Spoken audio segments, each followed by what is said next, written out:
As a native of Melbourne, Australia, I have a certain parochialism for our ghost stories, of which there are very many.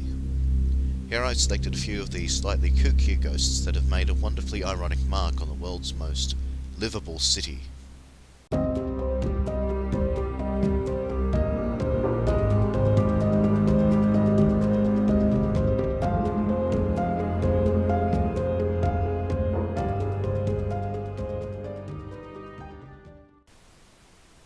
The Princess Theatre in Melbourne is one of the major landmarks of the city's entertainment scene.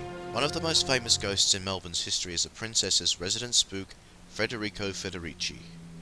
Federici, whose actual name was Frederick Baker, was an opera singer at the turn of the 20th century. Federici was a well-renowned figure on the London stage in his day, making a name for himself in productions of the works of Gilbert and Sullivan. He arrived in Melbourne in June of 1887 with his wife and 2 children, by which time he was already suffering from chronic heart disease. He performed the part of Mephistopheles in the Gounod opera Faust in March of 1888. At the climax of the performance, Mephistopheles was vanished in a sea of smoke and sunk beneath the stage. Unfortunately, as Federici was lowered on the trapdoor, he suffered a fatal heart attack and died in the green room moments later, despite a doctor attempting a makeshift defibrillation. His fellow cast members were completely distraught, and when Federici was buried the following Monday, the show did not run out of respect. The next night, the show resumed, however, with Federici's understudy taking up the red cloak and skullcap. Several members of the troupe claimed that night there were 2 Mephistopheles on stage for the curtain call, which the understudy Ernest St. Clair did not see.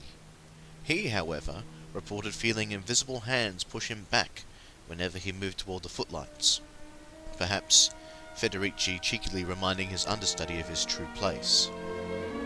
Since then, the spirit of the deceased opera singer has been seen and felt in various places throughout the theatre, to the extent that the theatre would always reserve a seat in the dress circle for the ghost at the premiere of every show being performed there. Some of the ghostly accounts feature such phenomena as a well-dressed man appearing during rehearsals and at times when the building was locked up, inexplicable technical faults, and feelings of being touched or jostled in the corridors. In the early 1900s, a system was in place that required a fireman to punch in on the hour and let the fire department know that all is well. On one night, an hour passed with no punch-in.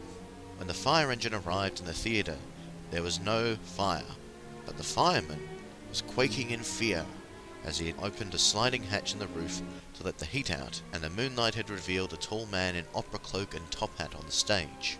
In 1917, a wardrobe mistress was working on getting costumes ready for a production of School for Scandal. The fireman knocked on her door asking if you'd like to see a ghost. He then took her to the dress circle and pointed to the middle of the second row, where they could easily observe a man in fine clothing with greying hair, sitting watching an empty stage. The spirit appeared in the same location frequently throughout the 20th century as a full-bodied apparition and white or pink lights. The theatre was closed down in the 80s, but reopened in the 1990s after extensive refurbishment. The cafe in the foyer was tastefully named after the resident spook. The ghost of Federici is perhaps one of the most beloved traditions of the theatre, having been seen by popular performers such as Rachel Beck, Lisa McCune, Marina Pryor, and Bert Newton. The Princess continues to hold spectacular performances, including 2 runs of Phantom of the Opera in 1990 and 2007. John Batman was a very unique character in Australian history. A grazier from Parramatta, New South Wales, he moved down to Van Diemen's Land, now known as Tasmania, in the 1820s, where he spent many years as a bounty hunter catching bushrangers, including the infamous Matthew Brady. Tiring of life in the Apple Isle, Batman decided to become a bit of an entrepreneur and headed back to the mainland, obtaining the land around Port Phillip from the Kulin people in 1835, naming it initially Batmania. Then, after some legal consternation, decided Melbourne was a much better name in honour of the British Prime Minister. Batman lived a good life, establishing a home in what is now Batman's Hill, before becoming crippled and disfigured by syphilis, and finally dying from the affliction in 1839. John Batman was buried in the old Melbourne cemetery, and that's where he stayed, until developers decided that it would make a fantastic location for a market. With the construction of the Queen Victoria Market came much controversy, With around 9,000 bodies interred in the cemetery, there was pressure to act, and the council agreed to relocate the bodies. 1,000 bodies were exhumed and reburied in other cemeteries, leaving around 8,000 still buried in the site. The car park of the market is home to hundreds of graves, and recent plans to extend upon it were scuppered when an archaeological team discovered 8 bodies in a small area in the middle of the car park. One of the market's most famous ghosts is that of John Batman, who has been seen resembling the most famous depictions of him as a strapping, bearded young man. Strangely though, his ghost has also been seen at his house on Batman Hill, wheelchair-bound and with a face ravaged by syphilis, including a missing nose. Batman's remains were transferred to Faulkner Cemetery, and a spectre hasn't been reported at the market since then, but it still remains a curious thing to have 2 versions of the same ghost in different locations. One of the most recognisable landmarks in Melbourne is the unintentionally creepy face of Mr. Moon that forms the entrance of Luna Park in St Kilda. It was the first of many Luna Parks that opened around Australia, of which only the Melbourne and Sydney parks remain. Developed by American entrepreneur J.D. Williams, the park was completed in the early 20th century, with the infamous Mr. Moon being completed in 1912. Strange reports began to appear in the 1940s from patrons. A spectre appeared in various locations throughout the park, dressed as a jester, terrorising people on the Scenic Railway roller coaster and in the cages of the Ferris wheel. The so-called Joker ghost was only seen throughout the course of several months, but left enough of an impact that people still talk about it today. But who was the Joker ghost? There's no specific information that seems to point to an identity, though there have been deaths associated with the park, including bitten snake charmers, people falling out of rides, and a man named Clarence Hurst was struck on the head and killed on the Scenic Railway. Always stay in your seat on the ride, folks. The most bizarre was the death of Elizabeth Patrick in 1940. He was accidentally shot when a Luna Park employee, attempting to clear off some youths that were loitering around the gates, fired 2 warning shots, one of which hit Mrs. Patrick, the other hit a patron in the hand. When the firearm was given to another attendant, they accidentally shot themselves in the leg with it. Despite these deaths, it seems unlikely that the spirit could be attributed to one of the unfortunates who met their end behind or around the ever-present maw of Mr. Moon. Infamous standover man Mark Brandon Chopper Reid is one of the most recent additions to the long list of Melbourne's ghosts. Reid, known for murdering and maiming underworld figures and cutting off his own ears to avoid being murdered in prison, passed away in 2013 from liver cancer. He had become a celebrity in his homeland, writing best-selling books about his own life that were more than a little loose with the truth. This account was adapted into the feature film Chopper, starring Eric Bana, whose performance inspired Heath Franklin to create his own impersonation of Eric Bana's Chopper impersonation, and continues to put bums on seats all across Australia somehow.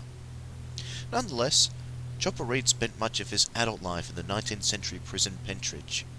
Known for the infamous Jika Maximum Security Division, Pentridge had a fearsome reputation as a place reserved for the most hardened criminals, housing the likes of Ned Kelly, Squizzy Taylor, Eddie Leonsky the Brownout Strangler, Julian Knight the Hoddle Street Murderer, Frank Gardiner, Christopher Dale Flannery, a.k.a. Mr. Rent-a-Kill, and Ronald Ryan, the last man hanged in Australia. Pentridge, also known as the Bluestone College and College of Knowledge, has a plethora of ghosts from its long history, but Reid's post-mortem residency is of note. It's not often you hear about someone's ghost appearing so soon after a death, yet guides and patrons of the Pentridge Ghost Tour claim to have encountered Chopper around his old cell during the tour on more than one occasion. In D Division, one of the oldest sections of the prison, Reid was imprisoned from the age of 20 to the age of 38, so one could say he probably felt a bit of ownership about the place. Reid held court in cell 16 behind a wall of bars, supposedly placed there for his protection, though probably to protect others from him. Accounts of the spectral Chopper describe a large man-shaped shadow on one occasion, as well as a man matching Chopper's description seen smoking and entering cell 16. Perhaps the most notable instance was on one of the ghost tours. As the group approached cell 16, An extremely loud male voice was heard from the cells screaming at them to get the fuck out, prompting the group to evacuate so that the guide could call the police to find and remove whoever it was who must have illegally entered the site. When a search was conducted moments later, nobody could be found. When asked about the possibility that Chopper was haunting his old cell and frightening tourists, Chopper's former manager Andrew Parisi simply replied that it was right up Chopper's alley. The unassuming suburban recreational space that is Bundoora Park is perhaps one of the last places you could possibly expect a spirit to manifest. Not only that, but an animal spirit seems even more improbable, but that is exactly the situation.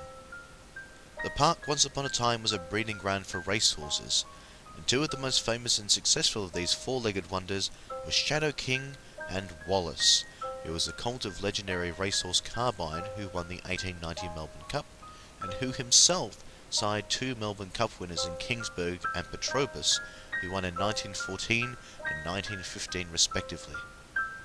Both horses were buried in the park near what is presently a museum. However, the spooky goings-on are not alleged to belong to these two particular horses, but rather a mare named Lurleen, who was killed by careless rabbit poachers over a century ago.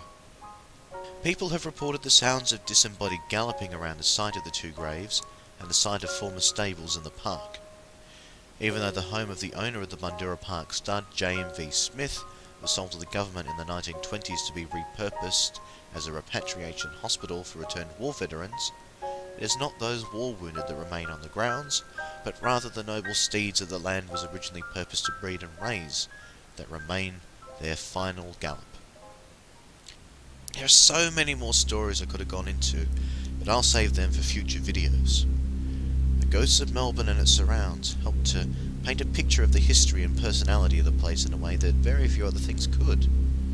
Undoubtedly, in the decades to come, we may expect the spectral visitations of mustachioed, chai-sipping, bicycle-riding hipsters down the alleyways of Fitzroy, or even the scarf-toting fans of AFL teams hollering from the great beyond in the hallowed corridors and car parks of the great stadiums like the MCG and whatever they're going to be calling Colonial Stadium in the future.